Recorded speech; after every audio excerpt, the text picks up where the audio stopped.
एक सवाल बहुत से लोगों के मन में आता है कि आज की एआई क्रांति यानी आर्टिफिशियल इंटेलिजेंस की क्रांति पिछली सभी तकनीकी क्रांतियों से फंडामेंटली इतनी अलग क्यों है, और क्या ये फंडामेंटली अलग है।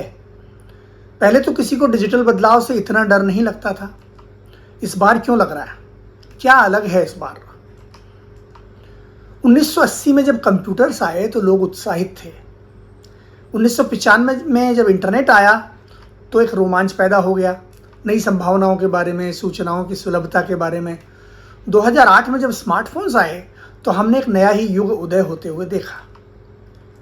लेकिन 2022 के नवंबर में जब जनरेटिव एआई का आगमन हुआ और आज जब 2025-26 है, तो आर्टिफिशियल इंटेलिजेंस को लेकर लोग डरे हुए क्यों हैं? शायद इसलिए कि पहली बार एक ऐसी टेक्नोलॉजिकल कॉन्सेप्ट सच हो गई है जो सिर्फ हमारे हाथों के काम को नहीं बल्कि हमारे दिमाग का काम भी छीन रही है या छीन सकती है। पहली बार एक ऐसी तकनीक आई है जो हमें रिप्लेस करने की क्षमता रखती है। आज मैं आपको बताऊंगा कि ये क्रांति पिछली सभी डिजिटल क्रांतियों से अलग कैसे है और क्यों है। मित्रों, आप जानते हैं कि दुनिया में 4 इंडस्ट्रियल रिवॉल्यूशंस हो चुकी है, 4 औद्योगिक क्रांतियां हो चुकी हैं। उसमें से चौथी औद्योगिक क्रांति इस समय चल रही है, हम उससे गुजर रहे हैं। और जो आर्टिफिशियल इंटेलिजेंस या इससे पहले की जो मैं कहूँगा सब इंडस्ट्रियल रिवॉल्यूशंस, मतलब थोड़ी उप औद्योगिक क्रांतियाँ जो हुई हैं, 4 क्रांतियों के रूप में मैं इसको रेखांकित करना चाहूँगा। जो चौथी इंडस्ट्रियल रिवॉल्यूशन का एक हिस्सा है, उसको अगर टुकड़ों में बांटे आप तो 4 अलग अलग छोटी, अपेक्षाकृत छोटी डिजिटल क्रांतियों में उसको बांट कर देख सकते हैं। तो ये एआई की जो डिजिटल क्रांति है, और इसके बाद भी शायद क्वांटम की एक और डिजिटल क्रांति आएगी जो शायद 5वीं डिजिटल क्रांति हो इस चौथी इंडस्ट्रियल रिवॉल्यूशन के बीच। तो ये जो वर्तमान डिजिटल क्रांति है आर्टिफिशियल इंटेलिजेंस की, ये इतनी अलग क्यों है? और सबसे इम्पोर्टेंट सवाल ये पैदा होता है कि इसके मद्देनज़र हमें क्या करना चाहिए? क्या हम पर कोई फ़र्क पड़ने वाला है? हमें क्या करना चाहिए? लेकिन दोस्तों, पहले ये जान लीजिए कि मैं कौन हूँ और किस अथॉरिटी से आर्टिफिशियल इंटेलिजेंस के मुद्दों पर आपसे बात कर रहा हूँ। दोस्तों, मैं हूँ बालेंदु शर्मा। मैं माइक्रोसॉफ्ट एशिया में डेवलपर मार्केटिंग का हेड रहा हूँ हाल तक, और मैंने क्लाउड और एआई की दुनिया को बेहद करीब से देखा है, भीतर से भी, बाहर से भी, आसपास से भी। आज भी मैं एक टेक्नोलॉजी कंपनी की हाई पोजीशन पर हूँ जहाँ पर एआई पर पर्याप्त काम होता है। एआई पर मेरी एक 550 पेज की भारी भरकम किताब भी है, यंत्र बुद्धि के नाम से। मतलब ये कि जो बातें मैं आपसे शेयर कर रहा हूँ वो हवाई बातें नहीं हैं, और मुझे लगता है कि अब शायद आप मेरी बात को थोड़ा ज़्यादा सीरियसली लें। दोस्तों, पहले समझते हैं कि हाल के दशकों में घटित पिछली 3 बड़ी डिजिटल क्रांतियाँ कैसी थीं, जिनका जिक्र मैंने किया कि वो इंडस्ट्रियल रिवॉल्यूशन चौथे नंबर की जो है उसका हिस्सा मान सकते हैं उनको। 1980 में सबसे पहले हम देखते हैं कंप्यूटर क्रांति आई। जब कंप्यूटर्स आए तो लोगों में उत्साह बहुत ज़्यादा था। डर था, लेकिन अपेक्षाकृत उत्साह की तुलना में डर कम था। जो युवक थे उस जमाने के, वो धड़ाधड़ कंप्यूटर सीख रहे थे, सीखना चाहते थे, उनमें बेताबी थी, उत्साह था, रोमांच था। और उनके माता पिता अच्छे भविष्य की उम्मीद में अपने बच्चों को कंप्यूटर इंस्टीट्यूट भेजा करते थे।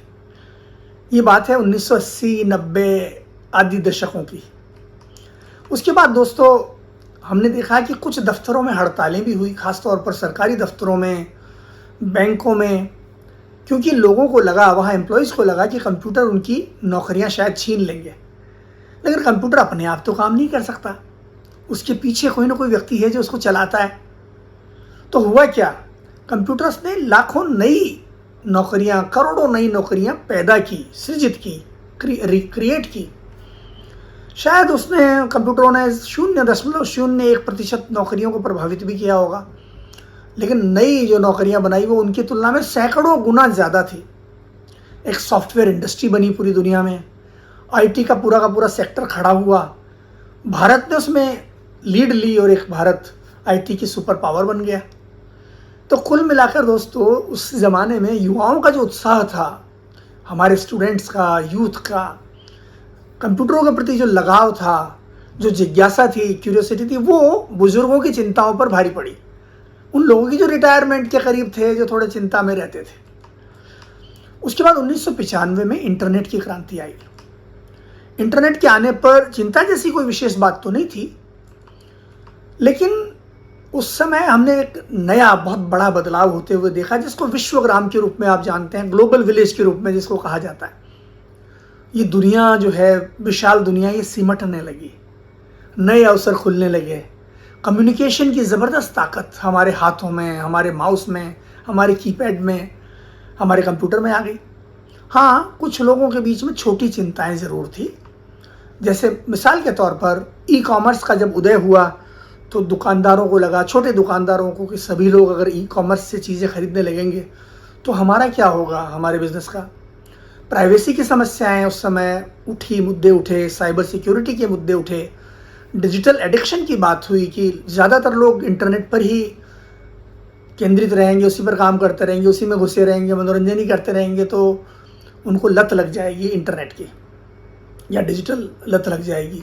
ये चिंताएं थी, लेकिन इतनी बड़ी चिंताएं नहीं थी ये, जैसे कंप्यूटर के ज़माने में थी कि नौकरियों का क्या होगा। और ऐसी कोई बहुत बड़ी चिंता नहीं थी जो अक्रॉस द वर्ल्ड, ग्लोबली लोगों को एक समान ढंग से परेशान कर रही हो।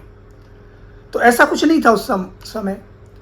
धीरे धीरे लोगों ने अपने आप को इन दोनों बदलावों के साथ काफ़ी हद तक ढाल भी लिया।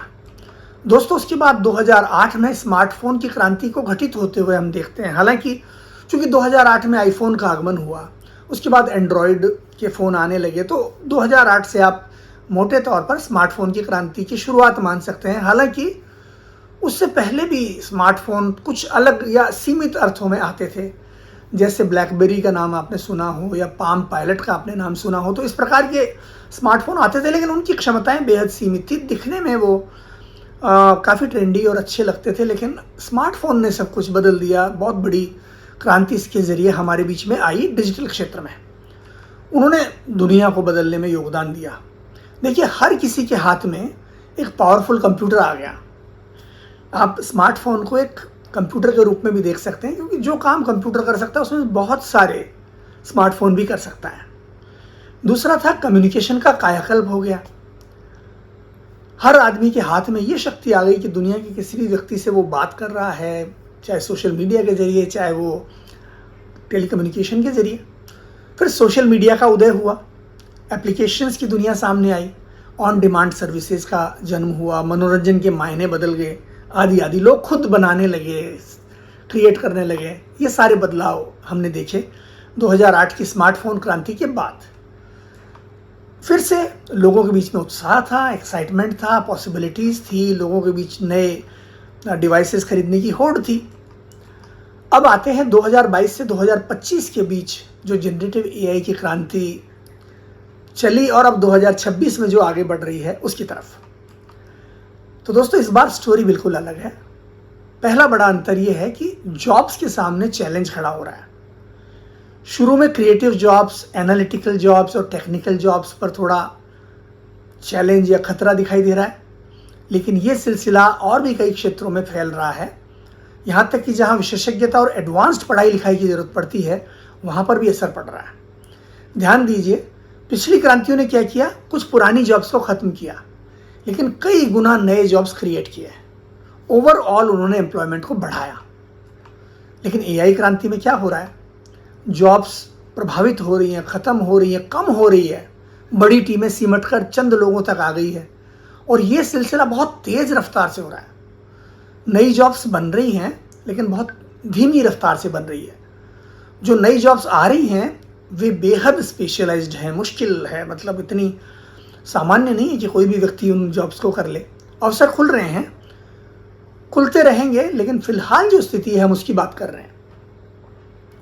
कुछ नई रिपोर्ट्स के अनुसार जनरेटिव एआई इंसान के काम का 60 से 70% हिस्सा खुद कर सकती है।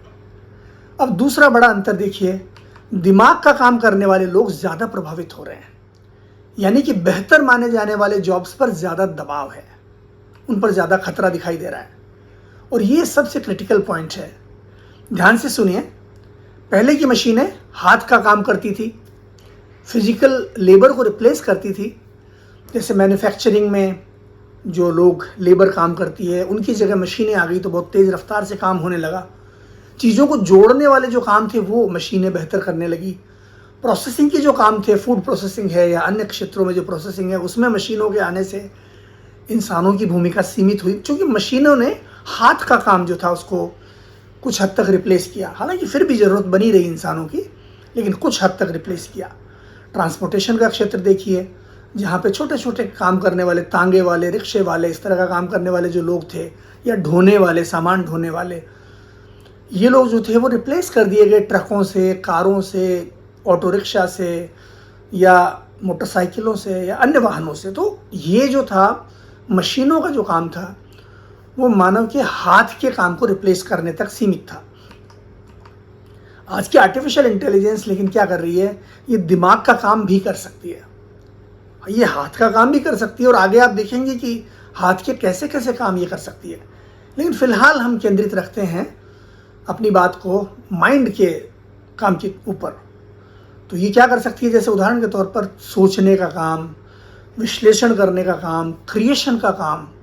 आप जानते हैं कि आज एआई कहानी लिख सकती है, आपके लिए आर्टिकल लिख सकती है, एनालिसिस कर सकती है, समरी बना सकती है, चित्र बना सकती है, वीडियो बना सकती है, संगीत बना सकती है, ये सब कर सकती है, क्रिएटिविटी का काम कर सकती है।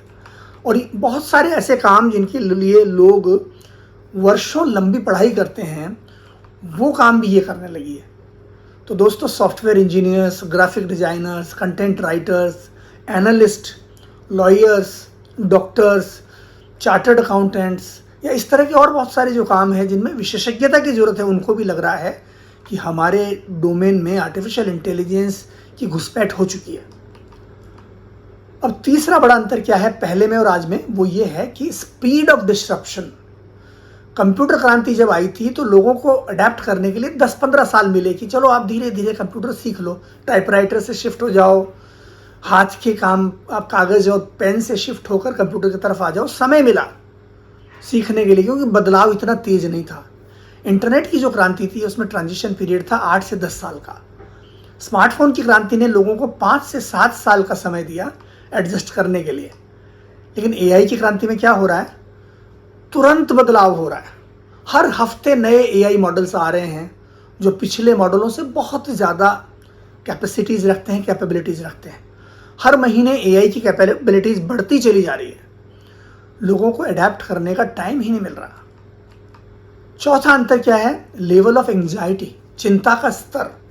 आंकड़े देखिए, एक बड़े सर्वे में आधे से ज़्यादा युवाओं ने कहा कि आने वाले वर्षों में आर्टिफिशियल इंटेलिजेंस उनकी नौकरी को प्रभावित करेगी, उस पर असर डालेगी ही डालेगी। और 1/3 लोगों ने क्या कहा कि हमें इस बात का भरोसा है, सिर्फ 1/3 लोगों को, कि जो एआई कंपनियां हैं वो समाज के हित को, लोगों के हित को अपने प्रॉफिट से ऊपर रखेंगी। यानी लोगों को ये लगता है कि एआई कंपनियां जो हैं वो अपने प्रॉफिट के लिए काम करेंगी। दुनिया को जो होता है, सोसाइटी में जो होता है, युवाओं पर जो फ़र्क पड़ता है, जॉब्स पर जो फ़र्क पड़ता है, उससे उतना उनको लेना देना नहीं होगा, ऐसा लोगों को लगता है। एंग्जाइटी का जो लेवल है ये पहले कभी नहीं देखा गया था। अब बात करते हैं सबसे बड़े गेम चेंजर की, यानी कि आर्टिफिशियल जनरल इंटेलिजेंस। इसको एजीआई के रूप में आप एब्रिविएट कर सकते हैं। आज ये हमारे बीच नहीं है, लेकिन ये मानने में मुझे कोई हर्ज दिखाई नहीं देता है कि अंततोगत्वा वो हमारे बीच में आएगी ज़रूर। अब एजीआई क्या है? एजीआई का मतलब है एआई का सबसे उन्नत संस्करण, जो लगभग हर मायने में इंसान की बराबरी करने में सक्षम होगा। आज की एआई स्पेसिफिक टास्क्स में एक्सपर्ट है। जैसे ट्रांसलेशन करने वाली एआई ट्रांसलेशन बहुत अच्छा करती है, गाड़ियों को चलाने वाली एआई गाड़ी बहुत अच्छा चलाती है, चित्र बनाने वाली एआई चित्र अच्छे बनाती है। लेकिन ट्रांसलेशन करने वाली एआई चित्र नहीं बना सकती, और ड्राइविंग करने वाली एआई ट्रांसलेशन नहीं कर सकती। यानी अपना काम वो कर सकती है। आज की जो एआई है, अलग अलग क्षेत्रों का काम करने वाली एआई है, एक नैरो एआई इसको बोलते हैं हम लोग। लेकिन एजीआई जब आ जाएगी, आर्टिफिशियल जनरल इंटेलिजेंस, तो वो सब कुछ कर सकेगी जो इंसान कर सकता है। मतलब एक ही एआई ये सब कर सकेगी जो ये सारी आज की एआई करती है, और इनके अलावा भी लाखों तरह के दूसरे काम कर सकेंगी, प्रक्रियाएं कर सकेगी। वैसे ही जैसे आपने फिल्मों में रोबोट्स देखे हैं, लेकिन मैं आपको कहूँगा कि रोबोट्स भी इसके सामने कुछ नहीं होंगे। आर्टिफिशियल जनरल इंटेलिजेंस के सामने रोबोट्स बहुत छोटी चीज़ सिद्ध हो जाएगी। तो ये एजीआई कितनी दूर है हमसे? दोस्तों, ओपन एआई के सीईओ सैम ऑल्टमैन और एक्स एआई के सीईओ इलोन मस्क, इन दोनों का मानना है कि एजीआई अब कुछ ही महीने दूर है। अब कुछ महीने का मतलब हो सकता है कि 1-1.5 साल, या फिर हो सकता है 5-7 साल, महीनों में उसको गिना जा सकता है। अभी हाल ही में गूगल ने जेमिनी 3 को लॉन्च किया है। जो लोग इसको देख रहे हैं वो भौचक्के रह गए हैं, क्योंकि ये एक ही मॉडल कई तरह के काम करने में सक्षम है। ये मल्टी मॉडल की कैटेगरी में या श्रेणी में आता है। हालांकि फ़िलहाल ये क्रिएटिविटी वाले काम करता है, फ़िलहाल इसमें फिजिकल वाला एस्पेक्ट शामिल नहीं है, लेकिन एक ही मॉडल कई तरह के काम कर रहा है। इसके बाद और भी कई मॉडल आ गए हैं, जैसे चैट जीपीटी की ओर से भी इसके जवाब में मॉडल आया है जो मल्टी मॉडल है। इंडस्ट्री के एक्सपर्ट्स कह रहे हैं कि ये एजीआई के आगमन की पूर्व सूचना है, उसकी आहट है, पदचाप है। गूगल जेमिनी 3 की जो कैपेबिलिटीज़ हैं उन पर एक नज़र डालते हैं। मैं आपको कुछ रियल एग्जांपल्स देता हूं जो रिसेंटली हम लोगों के सामने आए हैं। जैसे मिसाल के तौर पर ये एडवांस्ड रीजनिंग कर सकता है, तर्क वितर्क करने की, ज़्यादा गहराई से चीज़ों का विश्लेषण करने की क्षमता है। कॉम्प्लेक्स मैथमेटिकल प्रॉब्लम्स को सॉल्व कर सकता है। मल्टी स्टेप लॉजिकल थिंकिंग इसके भीतर है, यानी ऐसा कर दिया तो इसके बाद क्या होगा, वो कर दिया तो फिर उसके बाद क्या होगा। मल्टी स्टेप के स्तर पर लॉजिक्स को वो आर्टिकुलेट भी कर सकता है, इस्तेमाल भी कर सकता है। और कॉन्टेक्स्ट को, यानी संदर्भ को, यानी कोई चीज़ क्यों हो रही है, अभी क्या घटित हो रहा है, इस चीज़ का क्या मायना है, ये क्यों कहा जा रहा है, जो कॉन्टेक्स्ट है इसको डीपली समझ सकती है। उसके बाद दोस्तों दूसरी खास बात इसमें क्या है, मल्टी मॉडल अंडरस्टैंडिंग है इसके पास, यानी एक ही समय पर ये टेक्स्ट को समझ सकती है, इमेजेस को समझ सकती है, वीडियो को समझ सकती है, ऑडियो को समझ सकती है। और ये सब चीज़ें अगर आप इसको एक साथ दे दें, जैसे 4 तरह की 4 फाइलें एक साथ अपलोड कर दें, तो चारों को ये समझ सकती है कि चारों में क्या कहा गया है, और साथ ही साथ रियल टाइम में रिस्पॉन्ड कर सकती है, यानी उसी समय जिस समय आप इसको दे रहे हैं तुरंत ये जवाब भी दे सकती है। तो ये मल्टी मॉडल अंडरस्टैंडिंग दूसरी बहुत बड़ी क्षमता है इसके पास। तीसरी जो चीज़ है वो है कोड जनरेशन, यानी कंप्लीट एप्लीकेशंस ये लिख सकती है। बग्स यानी प्रोग्रामिंग में जो एरर्स आती है उनको खुद ठीक कर सकती है। आर्किटेक्चर के डिसीजंस ले सकती है, किसी प्रोडक्ट को कैसे सफल बनाया जाए और उसके हिसाब से कैसे उसका डिज़ाइन बनाया जाए, उसके बारे में ये बहुत अच्छे दखल कर सकती है, बहुत अच्छी राय दे सकती है, खुद वो काम कर भी सकती है। दोस्तों, मेटा कंपनी का एक रिसर्च है जिसके अनुसार अगली जनरेशन एआई के जो मॉडल होंगे वो ह्यूमन लेवल ऑफ परफॉर्मेंस कई टास्क में न सिर्फ रखेंगे, बल्कि ऑलरेडी मेटा की कुछ एआई ऐसा कर चुकी है, मतलब मानव के स्तर का परफॉर्मेंस दिखा चुकी है, ऐसा मेटा का कहना है। अब एजीआई जब आएगी तो वो इससे भी सैकड़ों गुना ताकतवर और डाइवर्स होगी। तो इसका मतलब क्या है, जब एजीआई आएगी तो डॉक्टर्स की तरह डायग्नोसिस कर सकेगी, लॉयर्स की तरह लीगल एनालिसिस कर सकेगी, तर्क वितर्क कर सकेगी, इंजीनियर की तरह डिजाइन कर सकेगी, आर्किटेक्ट की तरह आर्किटेक्चर बना सकेगी, आर्टिस्ट की तरह क्रिएट कर सकेगी, चाहे वो पेंटिंग हो या कोई और बहुत हाई लेवल की क्रिएटिविटी का काम हो, अध्यापकों की तरह पढ़ा सकेगी। और सबसे इम्पोर्टेंट, एक ही मॉडल के पास ये सारी क्षमताएं होंगी, यानी मल्टी मॉडल कैपेबिलिटीज बहुत पीक पर होंगी। और ये सारा काम वो 24 घंटे, एक सप्ताह में 7 दिन और एक साल में 365 दिन, और 24 घंटे, फिर हर घंटे में 60 मिनट और हर मिनट में 60 सेकंड कर सकेगी। मतलब हम हमेशा बिना रुके, बिना थके, बिना छुट्टी लिए, बिना लंच ब्रेक के, बिना कोई बहाना बनाए, बिना बीमार पड़े, ये सारे काम वो कर सकेगी। तो ये क्षमताएं उसमें होंगी। तो एक तरफ ये विनोदपूर्ण भी लगता है, हैरत अंगेज भी लगता है, थोड़ा रोमांचित करने वाला भी लगता है, दूसरी तरफ चिंता में भी डालता है कि ऐसे मॉडल अगर आ गए तो ये कितने लोगों का काम अकेले कर देंगे। सोचिए ज़रा इस बारे में। दोस्तों, आज हम एक संक्रमण काल से गुजर रहे हैं, यानी कि एक ट्रांजिशन पीरियड से, और ये पीरियड चैलेंजिंग है। आज जो पैराडॉक्स है, जो दुविधा है, जो विडंबना है जिसका हम सामना कर रहे हैं, वो क्या है कि एक तरफ तो जॉब्स जा रहे हैं, इंडस्ट्रीज डिसरप्ट हो रही हैं, लोग जो हैं वो चिंतित हैं, परेशान हैं। दूसरी तरफ क्या हो रहा है, एआई कंपनियां अपने चरम पर हैं, वहाँ खूब इनोवेशंस हो रहे हैं, नई पॉसिबिलिटीज़ खुल रही हैं। ये सोचे बिना कि लोगों को तैयार होने का मौका तो दो। वो अपनी एक अलग दिशा में तेज़ रफ्तार से दौड़े चले जा रहे हैं और जो लोग हैं एक सर्टेन लेवल पर ही हैं अभी। इस रफ्तार के साथ मैच कर पाना लोगों के लिए मुश्किल है। इतिहास क्या कहता है दोस्तों? वो ये कहता है कि इतना परेशान होने की ज़रूरत शायद नहीं है, क्योंकि हर इंडस्ट्रियल रिवॉल्यूशन और डिजिटल रिवॉल्यूशन में यही पैटर्न देखा गया है। नई टेक्नोलॉजी आती है, शुरू में डिसरप्शन होता है, लोग परेशान होते हैं, फिर धीरे धीरे अडेप्ट करते हैं, अंततः नई अपॉर्चुनिटीज़ क्रिएट होती है। लेकिन इस बार का फ़र्क क्या है दोस्तों कि जिन लोगों के जॉब्स जा रहे हैं, और आप जानते हैं कि लाखों लोगों की नौकरियां जा चुकी हैं टेक्नोलॉजी कंपनियों में, सेल्स कंपनियों में, मार्केटिंग की कंपनियों में, रिटेल में, मीडिया कंपनियों में, बहुत सारे लोगों की नौकरियां जा चुकी हैं एआई की वजह से ऑलरेडी। तो वो लोग क्या करें? माना कि नई अपॉर्चुनिटीज़ पैदा होंगी एआई से, लेकिन वो कब होंगी? तब तक ये लोग क्या करें जिनकी नौकरी जा चुकी है, जिनको अपना परिवार चलाना है? ये इस बार का यक्ष प्रश्न है जो हमारे सामने है। और दूसरा सवाल यह है कि कब तक इंतज़ार करना होगा नई अपॉर्चुनिटीज़ का? नई जॉब्स कब आएंगी किसी को पता नहीं।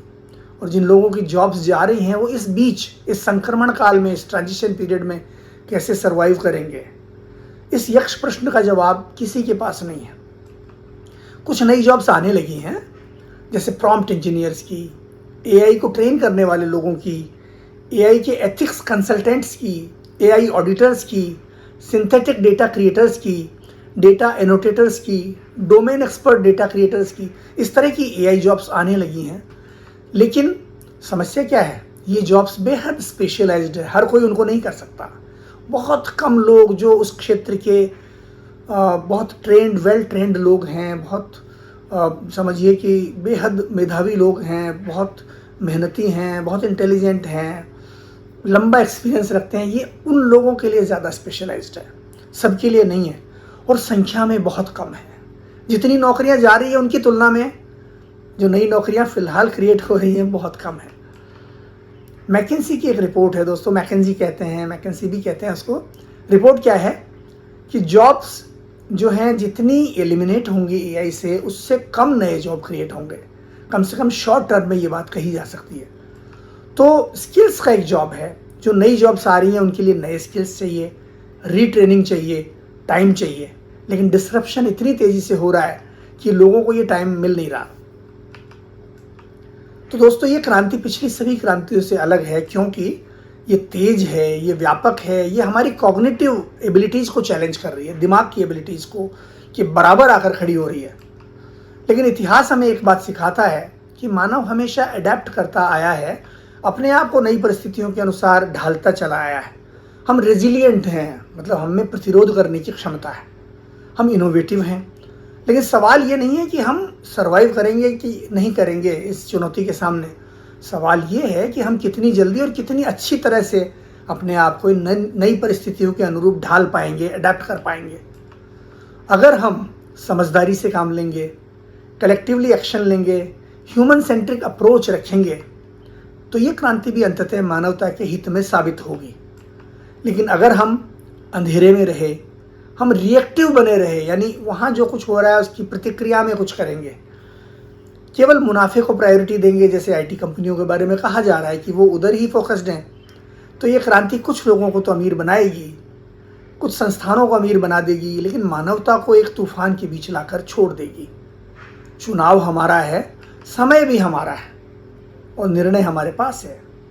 मित्रों, अगर ये वीडियो आपको सोचने पर मजबूर करे तो लाइक कीजिए, शेयर कीजिए और कमेंट में बताइए कि आप इस ट्रांजिशन पीरियड को कैसे देख रहे हैं, उसके साथ कैसे तालमेल बिठा रहे हैं या क्या योजना बना रहे हैं।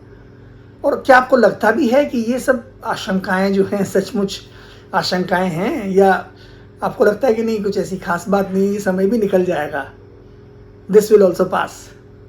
क्योंकि आज सिर्फ टेक्नोलॉजी की बात नहीं है, ये हमारे भविष्य की बात है।